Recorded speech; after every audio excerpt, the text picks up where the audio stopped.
you tell us a bit more about what indigeneity means to you, or how you would define it, I guess? Well, in the case of Porgera, you have a situation where there's a group of people living in a place. They're citizens of Papua New Guinea.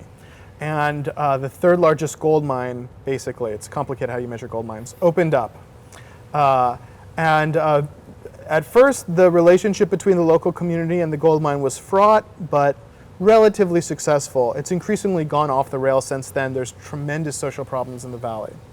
So the question is, when you reach outside the valley to speak to different audiences and say, we need help, who are you and how do you frame it? People in Papua New Guinea oftentimes frame themselves as citizens of the state. And they ask the government, why are you protecting the mine's interests instead of ours? Aren't we your citizens, right? But when it comes to an international arena, people realize that the audience is expecting to hear about indigeneity, right? Because indigeneity in general means a group of people who existed prior to the arrival of colonialism and colonial governments, and it continued to exist today and increasingly are thriving today, right? So it's really a definition of a community surviving and resisting, responding to colonialism. In the case of Papua New Guinea, there wasn't a lot of settler colonialism, and the nation is pluralistic. There's no one majority group. So they don't really look indigenous to us. And when I was living in Papua New Guinea, people didn't describe themselves as indigenous to me. But when they began accessing the UN or global activist networks, suddenly indigeneity was the language that they wanted to speak. And that's the language they've been speaking with increasingly around the world without the presence of settler colonialism or colonialism more broadly. But at the same time, the settlers who are currently occupying the nation states where indigenous people live, they see themselves as being connected to, or their identities are defined by, those indigenous groups, right? So it's really wrong to think of there being two cultures, Australian in the sense of white Australian and Aboriginal. Really, it makes more sense to see a singular cultural field within which both the Australian government and Australian nation state, which is largely white, is defining itself in relationship to Aboriginal culture, right? It's a similar thing in the United States. Half of the vehicles that our military use are named after Indians, right? And yet at the same time, the code name for Osama bin Laden was Geronimo, right? The name of a famous American Indian leader.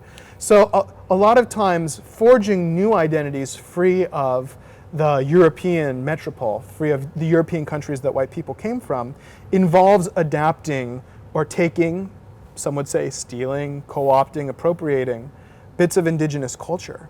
So it's wrong to see the colonial situation as one of two distinct cultures. It makes more sense to see it in terms of a single cultural field with different groups that are porous and interacting, unite around that, yeah. If we can just get your take on how you use the word indigeneity and what it means for you and your research. Well, I think the word indigenous at a certain point in Australia became the word for people of Aboriginal ancestry and also Torres Strait Islands. And that's kind of how it's used in official organisations and government. But in a region like the Gulf country, people don't really use it much. What is actually, is there a difference between using the term Aboriginal and Indigenous? I think they're interchangeable in the sort of world literature, if you like, the way they're used, but it is the word Aboriginal which historically is much more familiar to people here, both people who describe themselves as white fellas and those who describe themselves as black fellas. They all use the word Aboriginal. So Indigenous is an interesting concept because the question arises in our research of how long does it take somebody to become Indigenous?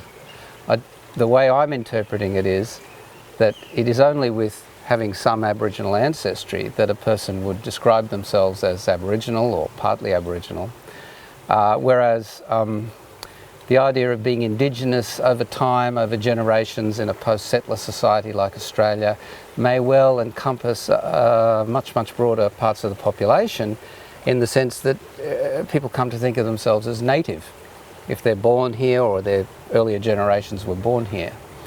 So part of what we're exploring is the sort of complexities of this idea of indigeneity. Well, I think that that indigeneity is a concept that has arisen internationally in the last few decades to describe and relate the experiences of people, particularly in settler societies, or you might call them post-settler societies, where a colonial presence has been felt, and in Australia is still felt in people's lives. So the experiences of and the identities of those who define themselves in relation, I think, particularly to that colonial experience. So in the Gulf country today, Aboriginal people, Gungalita people, Wanyi people, Garawa people who've lived here for many thousands of years, and then have had to deal with this encounter with non-Aboriginal people, with settlers, which has shaped and reshaped their identities into the present. Now, Sally, you've worked with Indigenous people in Australia previously, and now you're working with Indigenous people here. Is there a big difference between what indigeneity means in Australia vis-a-vis Chile? I think you can take it at the macro level and just say, well, no, not absolutely not. The original people from here. But of course, then you have to think about what is originality. What's the time depth? Where do you take originality to? Indigeneity is recognised by the state, for example, as the Chilean state recognised indigeneity in 1993 with the indigenous law. And they recognised Atacameños as a particular group of indigenous people in the Atacama, in this region. So people from Peine, who say, who are families from here, are recognised as indigenous people under that law, and are recognised as Atacameños.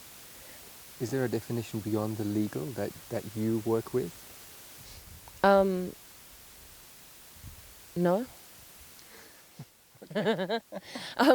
Sorry.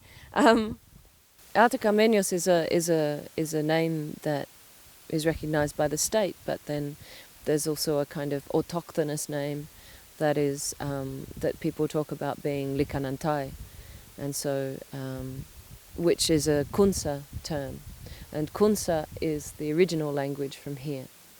Not everybody uses Likanantai. Across further towards Kalama, in another part of this region, indigenous people there use that term more than self-identifying as Atacameños.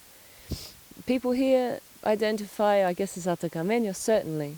But then there are also those older people who say that they were just from here before, they didn't identify as indigenous. In fact, one old man told me once that he said, we're not, indigenous, what is that? We're not Indians, we're not primitives. So there are negative connotations to the word indigenous or Indio, Indian.